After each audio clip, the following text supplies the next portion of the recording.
कर रहे हैं हिसाब बैठक में, दे देते हैं।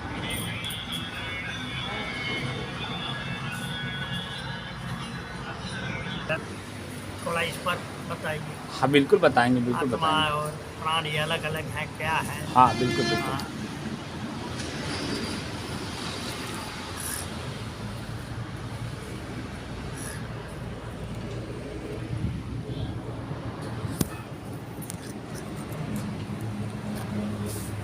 बिल्कुल आप लोगों को प्रश्न कोई करना चाहिए कोई क्योंकि शक्ति है हम लोगों के शरीर में जो परमात्मा से संबंध रखती हो, बिल्कुल बिल्कुल। तो उस विषय में थोड़ा सा हाँ बिल्कुल, जानकारी जितना प्रश्न आप जाने। पूछेंगे मैं आपके बात का बिल्कुल सरलता से उत्तर दूंगा।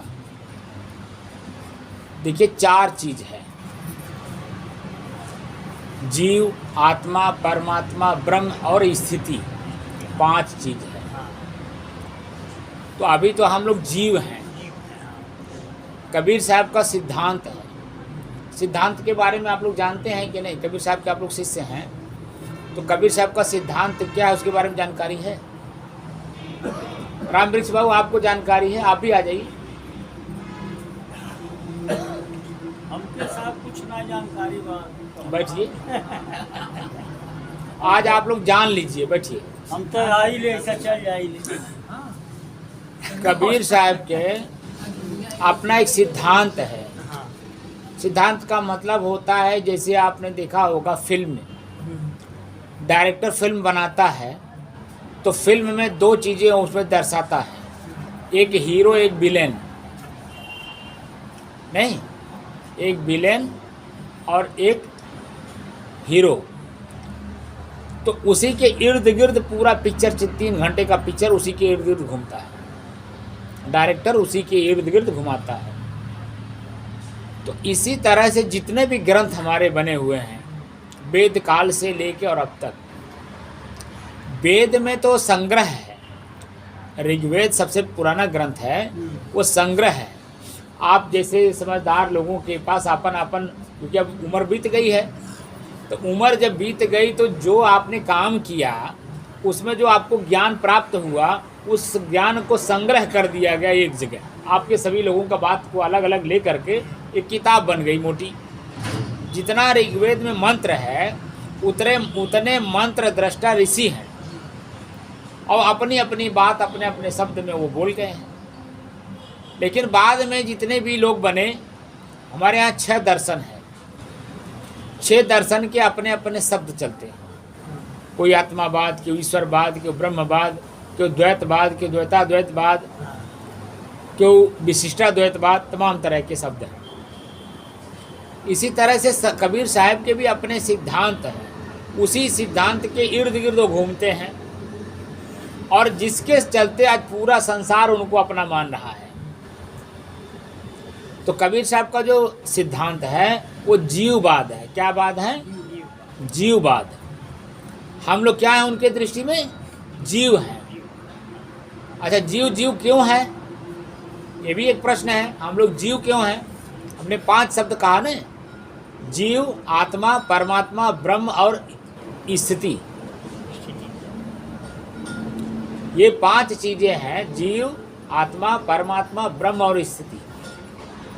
इसको स्वरूप स्थिति भी कभी कभी कोई किताब में आपने पढ़ा होगा, स्वरूप स्थित एक शब्द आता है। स्वरूप स्थित कह लीजिए चाहे स्थिति कह लीजिए, बात एक ही होती है। तो अब जो आपने प्रश्न पूछा है, तो 2 तरह की बातें आपने पूछ दिया। एक, प्राणवायु को चलाने वाला कौन? जीव और प्राणवायु एक है कि अलग अलग? दोनों। आपने 2 प्रश्न पूछ दिए, तो पहले एक को समझ लीजिए तो अपने आप बातें क्लियर हो जाती है। तो जीव हम लोग हैं। जीव किसको कहते हैं? जो बंधा हो। बंधा हो, किस में बंधा हो? किल्ला में। जैसे पशु बंधा है तो वो कहल जाला कि फलाने के भैंस हो, फलाने के गाय हो, फलाने के बैल हो, कहा जाता है ना, क्योंकि वो बंधा हुआ है। और बार बार बंधा हुआ, बांध करके खिलाया जा रहा है। ये पूरा गांव, पूरा इलाका जानता है, देखता है। लेकिन छुट्टा पशु को कोई कहेगा कि जान भाई ये किसका है? छुट्टे पशु को तो नहीं कोई कह सकता। तो हम लोग बंधे हुए हैं, किसी के किले में बंधे हुए हैं। तो बंधे हुए हैं तो इसलिए जीव हैं। तो किला से छूटने की बात कबीर साहब कहते हैं। तो कौन सा किले में बंधे हम लोग मालूम है? ये तो है पंचतंत्र का जो शरीर जो है हाँ? गुरु किस किले में बंधा हुआ है? गुरु को किला में कहाँ बंधा महाराज? गुरु के किला जीव जीव है ना, भी तो जीव की बात आ रही है। जीव किसी किले में बंधा हुआ है, कहाँ बंधा हुआ मालूम है? यानी वो माया के किला में नहीं। बंधा हुआ है और सब उसके बारे में आप लोगों को जानकारी नहीं है, जानकारी है भी लेकिन मैं बता देता हूँ। एक शब्द आता है वासना। वासना में ये जीव फंसा हुआ है। ये आत्मा जो बोलने वाला चेतन इसको बोलते हैं, ये चेतन वासना में फंसा हुआ है। अब प्रश्न होता है वासना किसको कहते हैं? इच्छा और कल्पना को। हम वर्तमान में बैठे हैं, हम कल्पना आगे की करते हैं और पीछे का चिंता करते हैं कि समय हमारा इतना बर्बाद हो गया, चला गया, लौट के आने वाला नहीं, अब क्या करूं, आने वाला समय हमारे बच्चे हमारा सेवा करेंगे कि नहीं करेंगे, क्या होगा पता नहीं, इसमें डूबे रहते हैं। और वर्तमान में जो आवश्यकता है, उस आवश्यकता को हम परख ही नहीं पाते, पढ़ ही नहीं पाते। तो हम जीव लोग वासना में बंधे हुए हैं। अब वासना से छूटने का उपाय कबीर साहब बता रहे हैं। ये जियरा तय अपने दुख ही संहार, यही दुख व्यापी रहा संसार।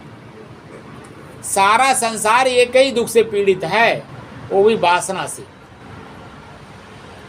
पूरा संसार वासना रूपी दुख से पीड़ित है। आगे एक साखी में कहते हैं, कहो तो मैं आपको दादा कह दूं, भैया कह दूं, काका कह दूं, अपना पिता कह दूं, माई कह दूं, जौन कहो तौन कहने को तैयार हैं। आप यहाँ तक कि कहो तो मैं आपका गुलामी भी करने को तैयार हूँ, लेकिन मेरी बात मान लो। क्या बात मानो? अब की पुरिया जो निर्वार सोजन सदा आनंदा। कहते हैं दादा भाई बाप कह लेखो, चरणन हुई हूँ बंदा। आपका कहिए तो गुलामी करो। बंदा माने गुलामी होता, गुलाम होता है। कहो तो हम गुलामी आपका करें, आपका कपड़ा धो दें, खाना बना दें, जो कहो मैं काम करने को, आपको झाड़ू लगा दें, आपका बिस्तर लगा दें, लेकिन एक मेरी बात मान लो। कहते हैं दादा भाई बाप कह लेखों, चरणन हुई हो बंदा, और अब की पुरिया जो निर्वार सोजन सदा आनंदा। पुरिया वासना को कहते हैं, और पुड़िया बना करके हम अंदर रखे हुए हैं। उस पुड़िया को कहते हैं निकाल के तो फेंक दो अपने जीवन से, फिर तो आनंद ही आनंद है, परमानंद की स्थिति है। हम जीव हैं, कबीर साहब कहते हैं, ये जियराते हैं अपने दुख ही संभार, यही दुख व्यापी रहा संसार। सारा संसार उसी दुख से पीड़ित है, उसी माया में। आप जो माया जिसको कह रहे हो, माया माया नहीं है।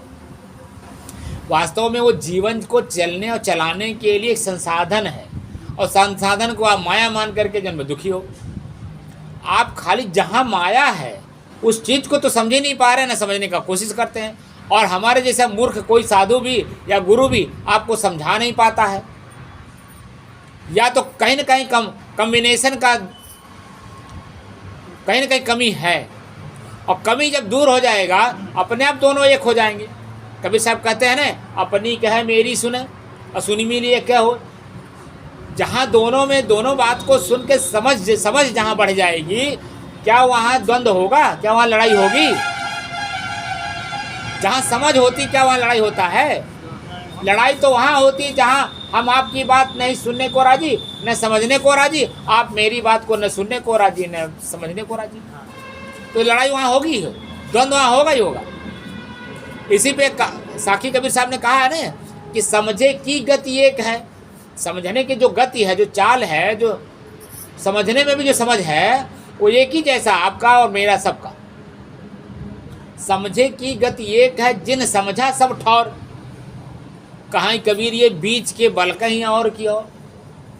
समझ जो शब्द है, वो समझ पूरे विश्व में एक ही जैसा है। जैसे पानी, पूरे विश्व में किसी को भी प्यास लगेगा तो पानी से ही वो तृप्त होगा, चाहे वाटर कह के, चाहे टमाटर कह के, चाहे पानी कह के, चाहे आप कह के।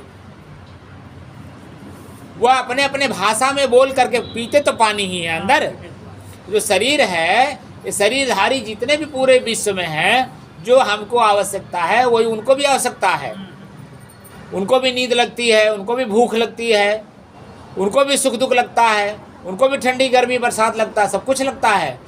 अब अपने अपने दिशा में, अपने अपने जगह पे जैसी जैसी वहाँ का इन्वायरमेंट माने वातावरण जैसा है, उस वातावरण के हिसाब से, वहाँ के ज़मीन के हिसाब से, वहाँ के गर्मी ठंडी के हिसाब से, शरीर के हिसाब से अपने अपने आवश्यकताएं अपने अपने क्षेत्र में लोग बनाए हुए हैं।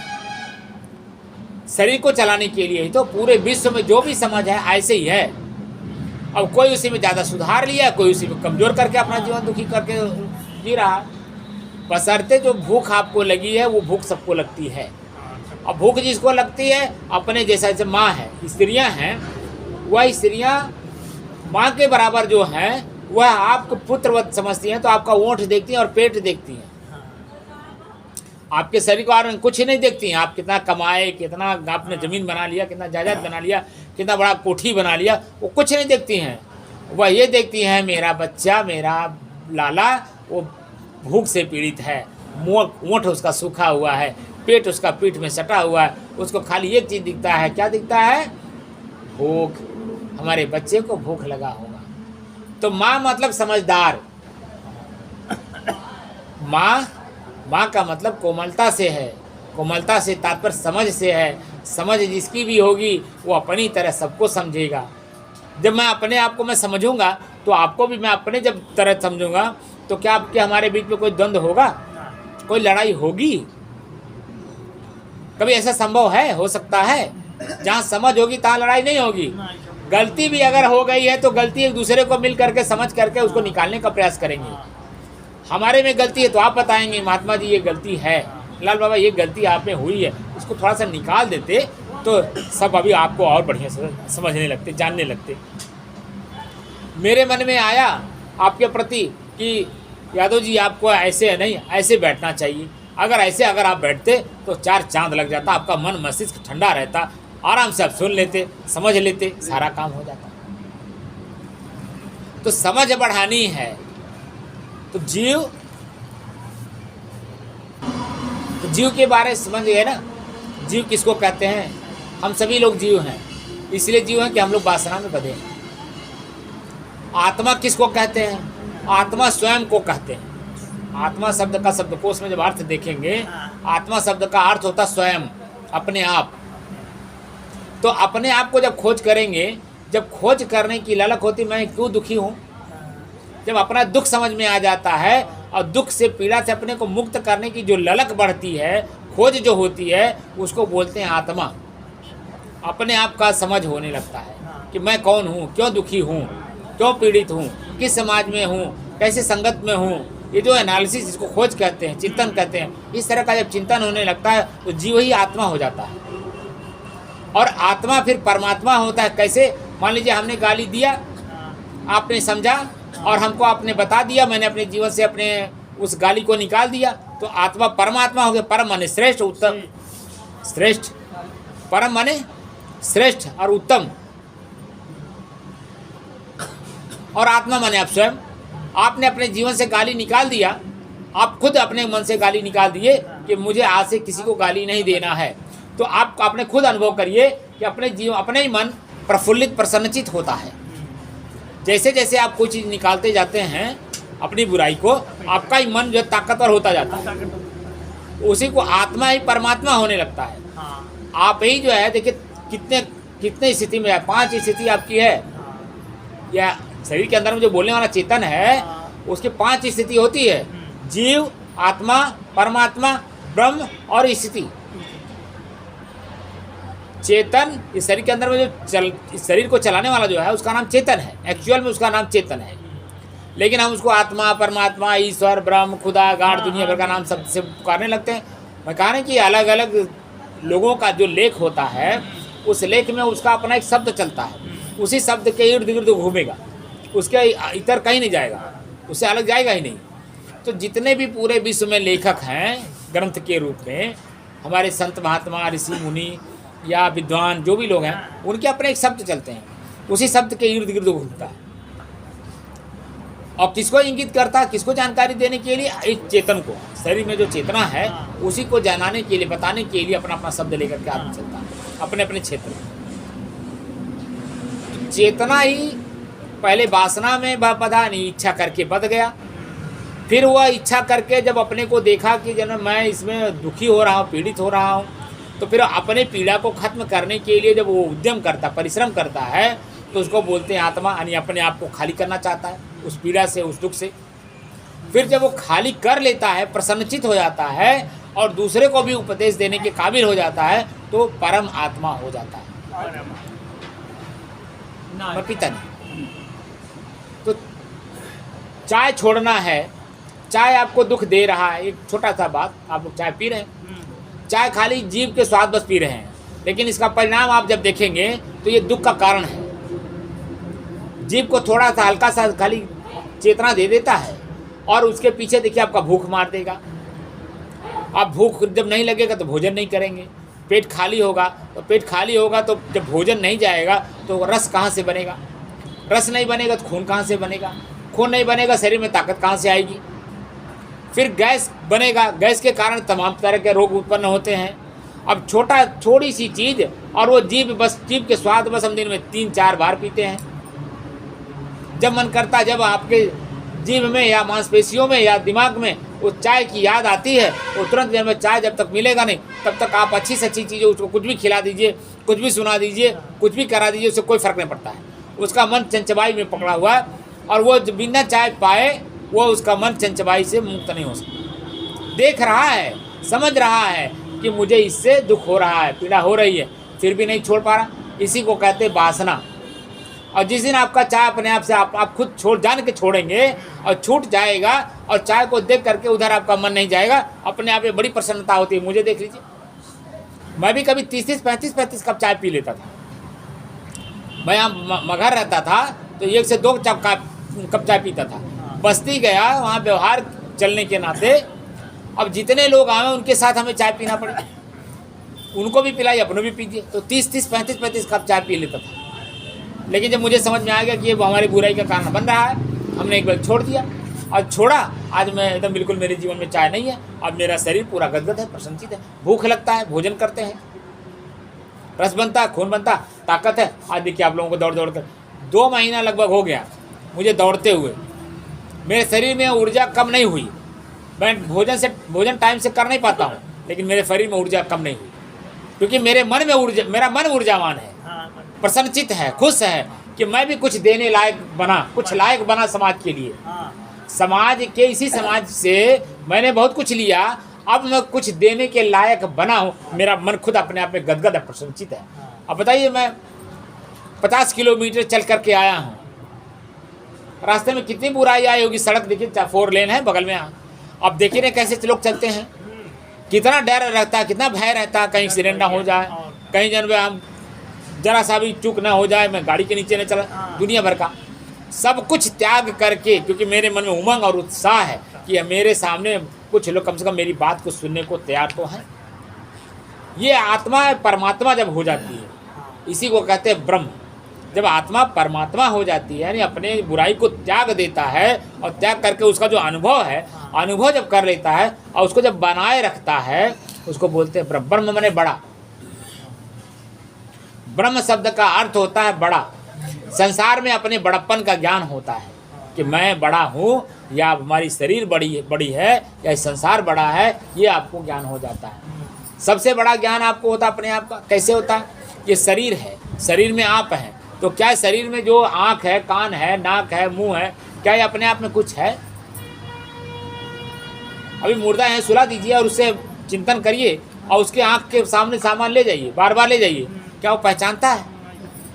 अभी आप ही अपने चेतना सो जाइए हल्का सा, आपके सामने ये समय ऐसे दृश्य आता जाता है, कौन कौन आपके सामने आएगा, आपका आँख नहीं पहचानता है। आपके कान के सामने बहुत बड़ा बड़ा शब्द आता है, लेकिन आप सुन के पहचानते नहीं। भाई, आप लोग सुनना चाहते हैं तो आराम से थोड़ा आगे आ जाइए, बात नहीं करिए। बात करना तो आप लोग उधर चले जाइए। भाई कुछ सुनना हो तो मैं सुनाऊं, नहीं सुनना हो तो मैं जाऊं। हमारे पास समय नहीं इतना जो आप लोगों के साथ बैठ करके गप मारूं मैं। कोई कोई बात नहीं, वो वहाँ उठ के जाके बात कर लेना, उठ के बात कर ले, कोई बात नहीं है। उसका हर समस्या का समाधान है। हम दूसरे, देखिए यही तो होता है, हम अपने सामने दूसरे को भी दुख पीड़ा दे देते हैं। हम अपने वहाँ से उठ करके नहीं जाना चाहते, बल्कि जो यहीं बीड़ी पीने लगेंगे। अब बताइए, वो जो धुआं दूसरे के नाक में जाएगा, आप तो मान लीजिए अंदर ले जा रहे हो पेट में, और दूसरे के नाक में जो श्वास ले रहा है, उस श्वास लेने में दिक्कत होती है। आपको इतना तो एनालिसिस होना चाहिए। सुरती आप ठोक देते हैं वहीं पे, तुरंत है उसका जो कण है उड़ता है, दूसरे के नाक में जाता है, खांसी आती है, छींक आती है। आपको इस बात का ध्यान रखना चाहिए। आप खाइए, हम कहाँ मना कर रहे हैं, लेकिन हर चीज़ का एक कला होता है। कला के साथ अपना व्यवहार करेंगे, वही चीज़ें कोई जान ही नहीं पाएगा। एक बात बताइए, आप लोग पुराने आदमी हैं, पढ़े हैं, क्या पुराने मास्टर लोग जो है क्या सुरती नहीं खाते थे? क्या उस बीड़ी नहीं पीते थे? लेकिन ऐसे पीते थे कोई जान नहीं पाता था। उनकी अपनी पत्नी नहीं जान पाती थी, और की बात छोड़िए, बच्चे कैसे जान पाए? क्योंकि उनको भी चेतना रहती थी, मैं मास्टर हूँ, मैं गुरु हूँ, मुझे ऐसा काम नहीं करना है जो हमारे बच्चों के ऊपर उसका बुरा असर पड़े। आज वो स्थिति नहीं है, तो आज का जब वो स्थिति नहीं है तो क्या होगा? हम गुरु हैं, हमको खुद चाहिए कि हमारे बुराई हम समाज के सामने करें बुराई, लेकिन समाज के सामने ना करें। समाज के सामने करेंगे तो हम दोषी हो जाएंगे समाज का। शरीर ही हमारा दोषपूर्ण है, इसमें क्या भरा पड़ा है? हाड़ है, मांस है, मल है, मूत्र है, बुराई बुराई गंदगी का अंबार है ये हमारा शरीर। तो अपने आप में ही गंदगी होगी। लेकिन जानबूझ करके गंदगी ना करें हम। सुरती क्या है? जानबूझ करके खाना है और अपने अंदर में डालना, और वो बुराई लेकर के आप घूमते फिरते हैं, वही तो दुख है। और क्या है? कबीर साहब यही ना कहते हैं कि ये जिए रहते हैं अपने दुख ही संहार, जय दुख व्यापी रहा संसार, सारा संसार उसी दुख से पीड़ित है। आप अपने दुख को निकाल दीजिए, देखिए आप जहाँ भी जाएंगे आपका सम्मान होगा।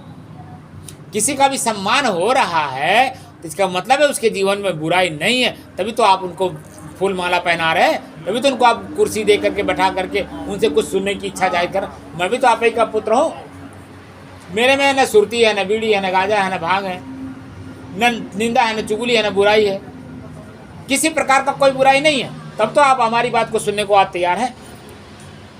अगर मेरे में कोई बुराई होता तो आप है ना, आज लगभग हम लोग 16-18 साल से एक दूसरे को हम लोग जानते हैं।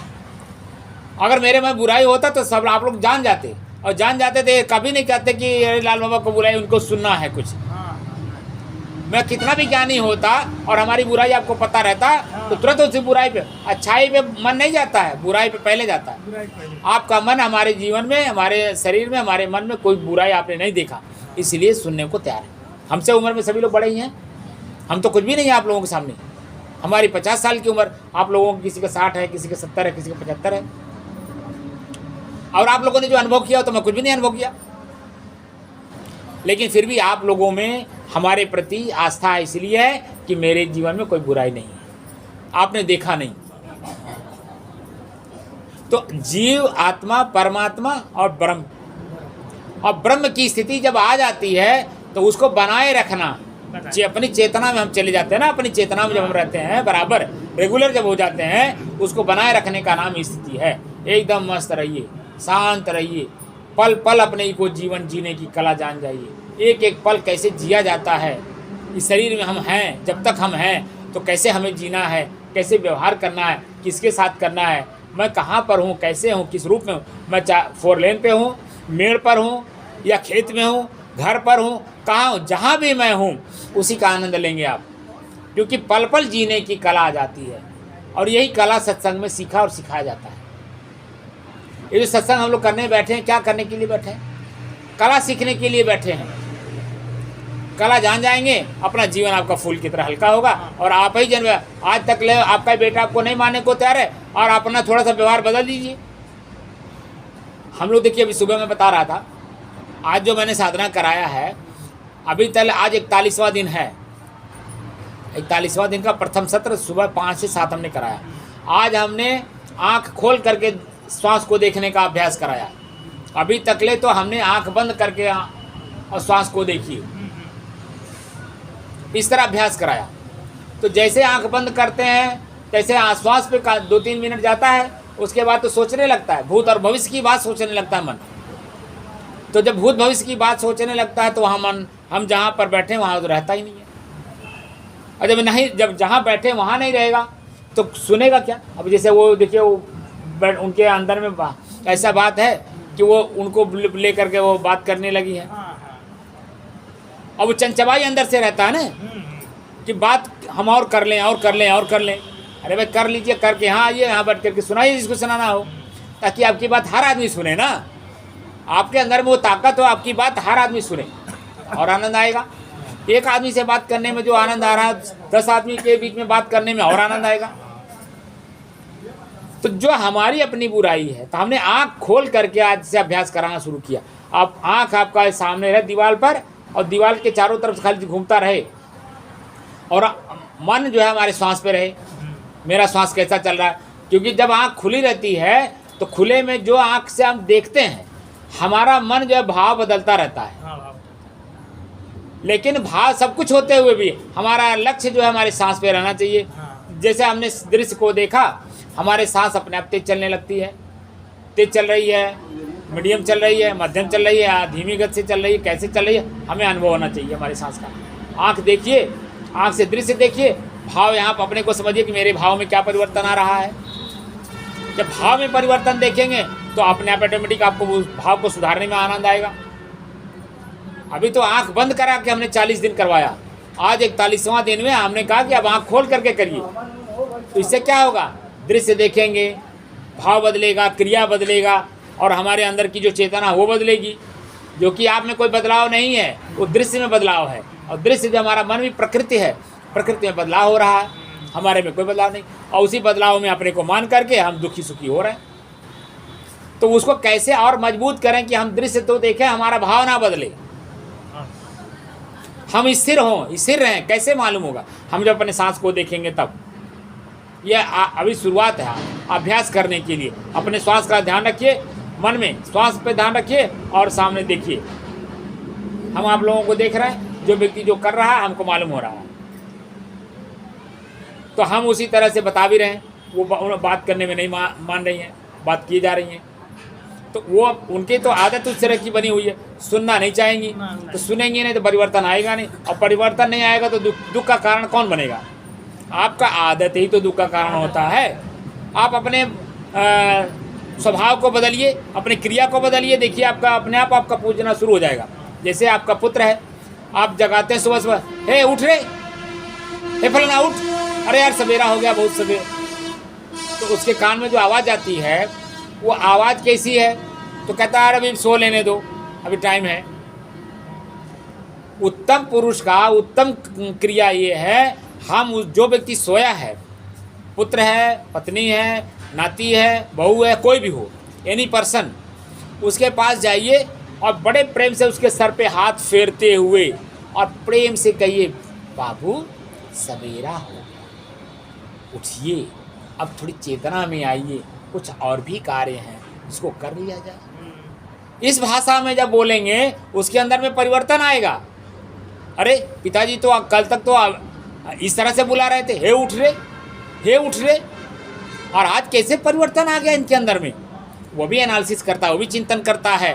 और जैसे चिंतन आपका क्रिया बदला, उसका भाव बदला, और दूसरे दिन जैसे वो देखेगा कि क्या आजे भर में बदला है कि और कोनो बात तो ना आई है, कोनो काम तो ना हमसे करावल चाहतन, इसमें कोई ना कोई रहस्य है, वो भी खुद चिंतन करता है।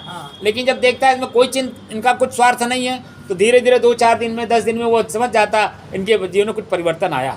अब परिवर्तन आया तो वो उसका भी परिवर्तन होता है। आप जैसे उसके पास पहुंचते हैं, सर पे हाथ फेरते, बोलने से पहले उठ के बैठ जाता है, पिताजी मैं जाग रहा हूँ, अब क्या काम करना है बताइए।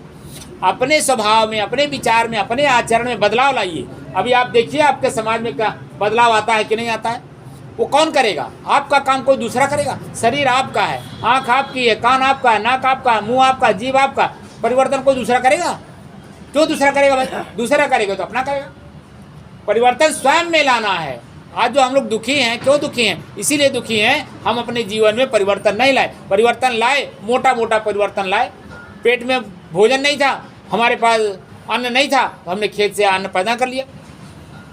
उस अन्न को प्रयोग कैसे करना ये कला तो सीखा नहीं, पैदा करना तो सीखा। जितने भी किसान हैं उनके घर जब जाइए तो 4 दाना वहाँ छिटा हुआ मिलेगा, 4 दाना वहाँ मिलेगा, 4 दाना वहाँ मिल, 4 दाना वहाँ। पैदा आपने किया, लेकिन उसको प्रयोग करने का कला, उसको रखने का कला, उसको सहेजने का कला आपके अंदर में नहीं है। और वही काम बनिया करता है, आप ही का धन खरीद लेता है। आपका कीमत उस अन्न का बेकीमती है, बेशकीमती है। अन्न जो है बेशकीमती है। आप अपने अपने कर्म से उसको जीरो बना रखे हैं, और वो 0 पैसे में खरीद करके और फिर आप ही को वापस करता है। समय से वो सहेज करके रखता है, उसमें बोरी में छली लगा के रखता है, गोदाम में उसका पूरा देख रेख करता है, और वही 5-6 महीने के बाद आप ही को वापस बेचता है। और 0 पैसे का चीज़ 100% में आपसे बेचता है। जितना उसके मन करता है वो 100% मान लिया जाता है, और उतने भाव में आपसे आप ही को फिर पुनः बेचता है। तब आपको अपना कीमत समझ में आता है, अरे मैंने जो परिश्रम करके अन्न पैदा किया, गेहूँ चावल आटा दाल जो भी मेरा खरीदा इस बनिए ने 2 रुपया किलो, आज मुझे वो 22 रुपया किलो बेच रहा है। मेरा 2 रुपये में खरीदा, मुझे 22 रुपये में बेच रहा, मुझे ही रिटर्न कर रहा, मेरा ही सामान मैं ही वापस ले रहा हूँ, तो मुझे 22 रुपये मिल रहा। तो तब अपनी कीमत समझ में आती है। उसके बाद भी अपना कीमत हम बरकरार नहीं रख पाते हैं। फिर वो जब अन्न पैदा होता, परिश्रम खूब करते, फिर भी नहीं सहेज पाते हैं, और जब नहीं सहेज पाते हैं तो फिर वो जो आपका लाभ उठाता है। आप अपने जो परिश्रम करके आपने अन्न पैदा किया, उसको सहेजने का भी तो कला होना चाहिए, उसको रखने का भी कला होना चाहिए, उसको प्रयोग करने का भी तो कला होना चाहिए। किसको दे रहे हैं, कब दे रहे हैं, कैसे दे रहे हैं, कितने में दे रहे हैं, ये भी तो होना चाहिए। आपके अंदर में खाली मोटा मोटा बस हमारे पेट में भोजन नहीं था, हमने अन्न पैदा कर लिया, बड़ा खुश हुए, हमने गेहूँ पैदा कर दिया, हमने चावल पैदा कर दिया, हमने अरहर पैदा कर दिया, हमने मटर पैदा कर दिया, हमने गोभी पैदा कर दिया। अरे भाई, उसके अलावा भी तो और कुछ है अभी। क्योंकि जब आपके पास नहीं रहता है वही चीज़ें, जब आपका चीज़ें खरीद करके बनिया अपने पास स्टोर कर लेता है, और जब आप ही को वापस करता है तो कितनी कीमत में देता है। तो आपकी कीमत कुछ समझ में आप नहीं आई, आपकी कितनी कीमत है। तो कैसे अपनी कीमत समझेंगे, उसको सहेजने का भी, उसको प्रयोग करने का भी, देने का भी, लेने का भी। ये जो कला है, ये कला कौन सिखाएगा, कौन सीखेगा। आप लोग आपस में ही तो सीखेंगे, आपस में तो सिखाएंगे। और आपस की कला आपस में काम आनी चाहिए। हम आपस में भी अलग अलग बने हुए हैं, हम अपने खेत में हर बार लेकर के पहुँचे हैं, हमारे मेढ़ के इधर आना नहीं, वो कहता मेरे मेढ़ के इधर आना नहीं। अरे मेढ़ ही तोड़ दो ना, मेढ़ तोड़ दो और हल चलाओ, जो पैदावार होगा आधा आधा बांट लेना। वो कला तो आती नहीं है, उसी में ईगो बना, उसी का तो लाभ जो है ना मूर्ख लोग आपसे मूर्खता का ले लेते हैं लाभ, और आपको जन्म वही दुखी का दुखी बनाए रहते हैं। आप अपनी समझ बढ़ाइए, ये पृथ्वी किसी की नहीं है और सबकी है। जो आपको मिला है धरोहर के रूप में, आप उसका उपयोग करिए। उसका जो कमाई है, उस कमाई को अपने पास रखिए और उसको खर्च करने का तरीका जानिए। अपने परिवार, जो आपके पास परिवार है, वो भी जीव है, वो भी दुखी है आप ही की तरह, वो भी पीड़ित है आप ही की तरह। वो अपनी पीड़ा आपके पास मिटाने आया है। आप खुद पीड़ित हो तो उसकी पीड़ा कैसे मिटाओगे। तो जब 2 पीड़ित लोग एक जगह इकट्ठा होंगे तो क्या होगा, और दुख बढ़ेगा, डबल होगा। और जब डबल दुख होगा तो क्या होगा, आपके सर पे एक धान का बोझ है पहले से, और एक बोझ हम भी आपके ऊपर लाद दे तो क्या होगा आपका। ये तो सहज में समझ रहे हैं ना कि आदमी दब जाएगा उस बोझे के नीचे। तो एक बोझा आपके पास पहले से ही है दुख का, और दूसरा का जो आया वो भी आपके ऊपर एक रद्दा रख दिया, तो आप दब गए कि नहीं दब गए। तो कैसे अपने को हल्का करेंगे, कैसे खाली करेंगे। तो आपके अंदर में खुद ज्ञान होना चाहिए, कैसे हम खाली करें। तो जो खाली कर चुका है उसके पास बैठेंगे तो तरीका बता देगा, और तरीका बता देगा, आप खाली कर देंगे, आप भी हल्के हो जाए। हम क्या हैं, हम भी तो आप ही के बीच के हैं। हमने अपना बोझा ख़त्म कर लिया, तभी तो आज आप लोगों को अपने बोझा ख़त्म करने का तरीका बता रहे हैं और आप लोग आराम से सुन रहे हैं। हमने भी कभी अपने जीवन में दुख देखा, और जब दुख देखा, समझ में आया, उसको निकालने का प्रयास किया। कोई दुख जो है भूख का 1 घंटे में मिट गया, प्यास है 1 घंटे में मिट गया, लेकिन शरीर पे कपड़ा नहीं है, वो तो 1 घंटे में तो मिटना नहीं है। या तो हम रुई बोएं, रुई पैदा करें, उसको जो है सूत बनाएं, सूत बना करके कपड़ा बनाएं, तो कितना दिन लग जाएगा। कोई भाई ने उसका परिश्रम किया और करके हमारे बीच में रखा है कहता भाई हमारी ये आवश्यकता है, इतना पैसा दीजिए, आप ले जाइए प्रेम से। तो हम उतना अगर उसका पैसा दे देंगे तो वो कपड़ा मुझे दे देगा, तो मेरा 1 घंटे का जो दुख था मेरे जीवन में 1 घंटे में मिट गया। अगर मेरे शरीर पे कपड़ा नहीं है और मैं खुद बना करके पहनना चाहूँगा तो आप बताइए कितने दिन में वो हमारा दुख मिटेगा? सालों लग जाएगा। अपना कपड़ा स्वयं बना करके पहनना 1 साल लग जाएगा कि नहीं लग जाएगा? और तब तक नंगे घूमे ना, घूमना पड़ेगा। ठंडी, गर्मी, बरसात और जनता का जो दृष्टि है वो हमारे प्रति क्या होगी, इस कैसे होगा? ये दुख है, पीड़ा है। लेकिन कोई पीड़ा अपना मिटा लिया है, मैंने उसको समझ में आई, उसने जब कपड़ा बुना है, हम पैसा दिए और पैसा दे करके खरीद लिए, अपने शरीर पे डाल लिए। तो खरीदने का कला भी होता है। कोई विचार अपना जो दे रहा है उसका अपना कमाई है, उस कमाई को लेने का भी कला होना चाहिए। आपका ही मन कहता है अरे हम तो बहुत जानत रही, हमें का बतावे आइल है। ठीक है भाई, जानत रहा तो प्रयोग का है नहीं कैला, प्रयोग भी तो करना चाहिए था। तो आपके जीवन में दुख क्यों रह गया? और जो बोल रहा है जोर से हिम्मत ताकत लगा करके, इसका मतलब है कि उसने अपना पूरा दुख मिटा लिया है। तब इतना हिम्मत से और ताकत से आप लोगों के बीच, एक लोग थोड़ी यहाँ बैठे हैं, 20 लोग बैठे हैं कम से कम, और सबके सामने जोर से ताकत लगा के बोल रहा हूँ। क्यों लगा के बोल रहा हूँ? क्योंकि मैंने 30 साल हो गया मुझे साधु जीवन में आए। 10 साल में हमने उसको बिल्कुल ख़त्म कर दिया, अपना दुख ख़त्म कर लिया, और 20 साल यार जो मजबूत कर लिया। तब आप लोगों के बीच में अब माइक हो या ना हो, हमारा आवाज़ ही माइक है, आपके कान तक पहुंच रहा है, वही हमारे लिए ताकत है। आप लोग सुन रहे, यही ताकत। ऐसा आपके अंदर में भी है, लेकिन अपनी ताकत आप लोग भूल गए हैं। अब भूल जाने के कारण आज आप दुखी हैं, प्रयोग करने के कला नहीं आया। और रही बात प्राणवायु की और आत्मा की, तो प्राणवायु शरीर का एक सिस्टम है। ये जो शरीर है, इस शरीर का एक तंत्र है। इस शरीर में जब तक आप रहेंगे, ये इसको प्राणवायु बोलते हैं। हम जो श्वास ले रहे हैं प्राण है, वायु मैंने जो हवा अंदर ले रहे हैं, यही हमारा प्राणवायु। जीवन जीने का, जीवन अगर इसमें पेट्रोल, जैसे गाड़ी चलती है तो पेट्रोल लगता है, उसी तरह इस शरीर को चलने के लिए इसका जो पेट्रोल वही है सांस। सांस है इसका पेट्रोल है।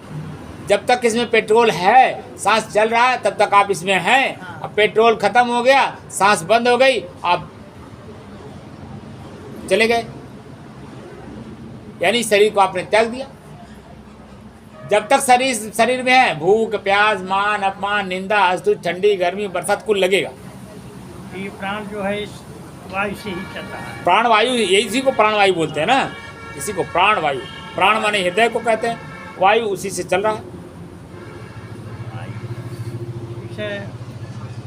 प्राण मतलब जब प्राण समाप्त होता है तो वायु भी समाप्त होती है, वायु समाप्त होती है, वो दोनों एक साथ ही खत्म होता है। दोनों एक के साथ। जैसे वो ब्रेक लगाया, श्वास अपने आप चलना बंद हो जाएगा। हाँ, वो ब्रेक लगाया तो कहानी खत्म। उसको प्रारब्ध बोलते हैं, वो फिक्स है ऑलरेडी।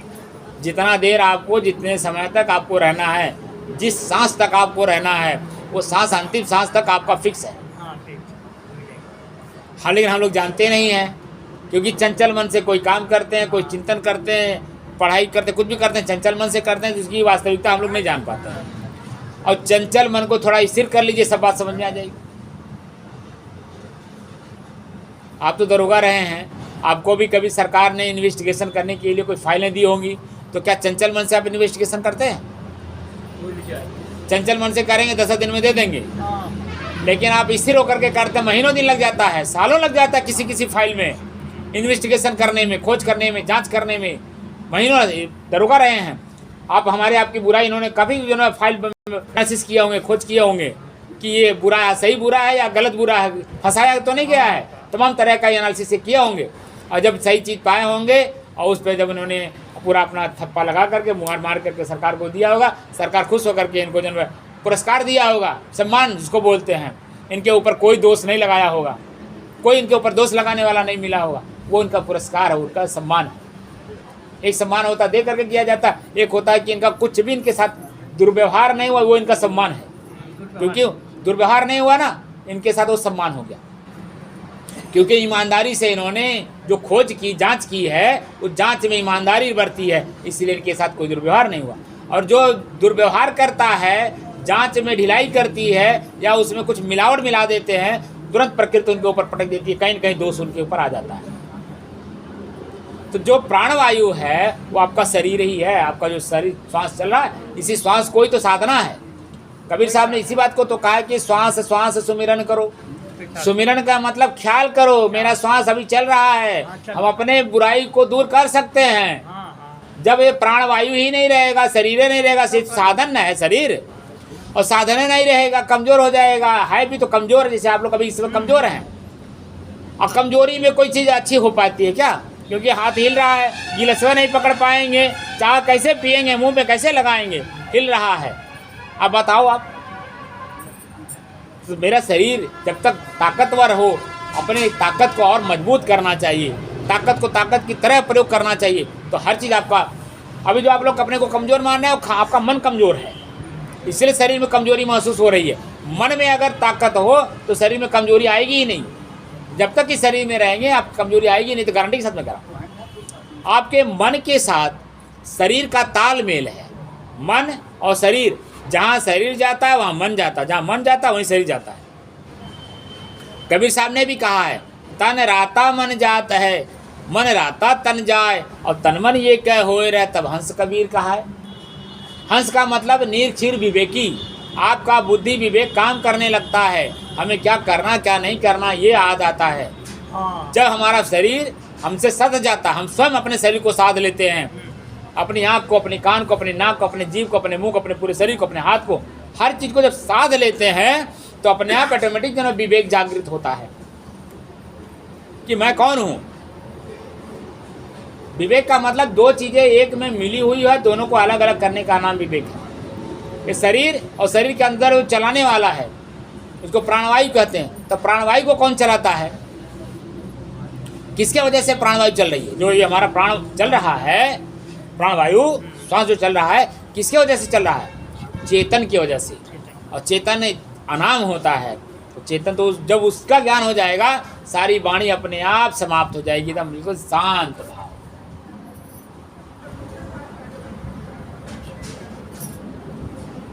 अपनी मस्ती आ जाएगी, और उस मस्ती को आप शब्द में बोल ही नहीं सकते हो, सिर्फ अनुभव होता है। जैसे नींद, रोज आप लोग नींद लेते हैं, लेकिन क्या नींद की व्याख्या कर पाते हैं? हम आज ऐसे सोए, खाली एक शब्द बोलते हैं, आज बड़ी सुख की नींद आई, इतने शब्द बोल पाते हैं और कुछ नहीं कह पाते हैं कि नींद में कुछ हुआ भी। अगर कुछ हो रहा है इसका मतलब स्वप्न है, नींद आया ही नहीं। स्वप्न में आपने देखा, कहाँ कहाँ आपका मन कहाँ ले जाता है, मैं राजा बन गया, मेरे इतने मंत्री थे, ये थे, दुनिया भर का यहीं में अपना कल्पना करता रहता है। तो वो स्वप्नावस्था है, वो आज चेतन का अवस्था नहीं आया, वो मन का ही क्रिया है, वो उसको स्वप्नावस्था बोलते हैं उसको। लेकिन निद्रावस्था वहाँ कुछ नहीं रहता है, बिल्कुल शांत भाव में रहता है। उसी शांत भाव को जागृत अवस्था में प्राप्त करने का नाम है आत्म स्थिति। जब अपने आप की स्थिति बन जाती है बिल्कुल एकदम शांत, ये भी नहीं रहता है, बिल्कुल शांत रहता है। सुख के आसन पे जितना देर बैठ सकिए,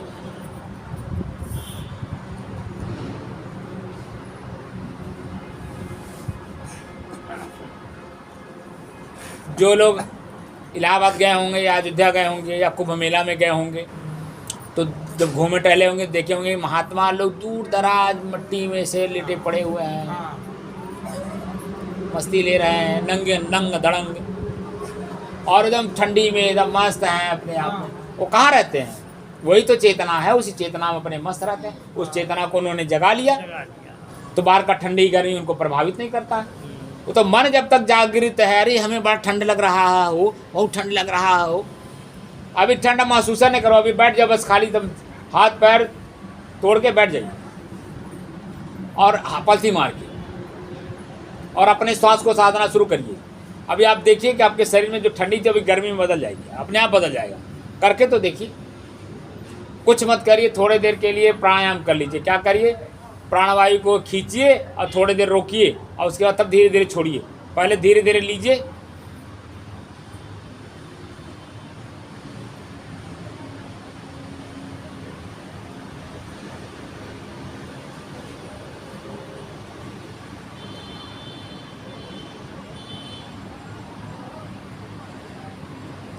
खींच करके रोकिए जितना देर रोक पाइए, और उसके बाद तब धीरे धीरे छोड़िएगा, एक बार नहीं मत छोड़िएगा। आप खुद देखेंगे कि आपके शरीर में गर्मी आना शुरू हो जाएगी। ये सब साधना की बात होती है। जब हम किसी विशेषज्ञ के पास बैठते हैं तो सब चीज़ हमें समझ में आ जाता है। हम लोग तो विशेषज्ञ के पास बैठते ही नहीं हैं। और विशेषज्ञ जो होता है वो दूर भागा रहता है, हम लोगों के बीच आना नहीं चाहता है, इसलिए कमज़ोर कहीं ना कहीं कमज़ोर रहता है, मन उसका कहीं ना कहीं कमज़ोर रहता है, वो फंस सकता है, इसीलिए वो दूर रहता है। लेकिन जिसका मन मजबूत हो जाता है तो समाज में तो रहना ही पड़ेगा, चाहे जंगल में रहो, चाहे पहाड़ में रहो, चाहे खोआ में रहो, चाहे कहीं रहो, तो भूख तो लगेगा, भोजन लेना ही पड़ेगा, चाहे 10 साल बाद लो। तो भोजन लेने के लिए समाज में आना पड़ेगा, नहीं आना पड़ेगा? तो हम समाज में रह करके अपने को मजबूत क्यों ना कर लें और वहीं से जब अपने आप को प्राप्त कर लें। अपनी स्थिति यहीं पर प्रयोग करते हुए ही समझना है। मैं हाथ चला रहा हूँ तो कैसे चला रहा हूँ, मेरा हाथ मैं खुद चला रहा हूँ तो कहाँ जा रहा है, ये बात का ज्ञान होना चाहिए। मैं कुछ लेने चला हूँ या कुछ देने जा रहा हूँ, क्या कर रहा हूँ, क्या पकड़ने जा रहा हूँ। सांप तो नहीं है, सांप काट लेगा मेरा शरीर नष्ट हो जाएगा। तमाम तरह की चीज़ें, जो भी चीज़ें हो, हमको खुद पता रहना चाहिए कि मैं क्या कर रहा हूँ। तो उससे क्या, बुराई से बचने का उपाय मिल जाता है। अब कोई प्रश्न हो तो बताइए, बात समझ में आ गई कुछ? नहीं, बहुत आई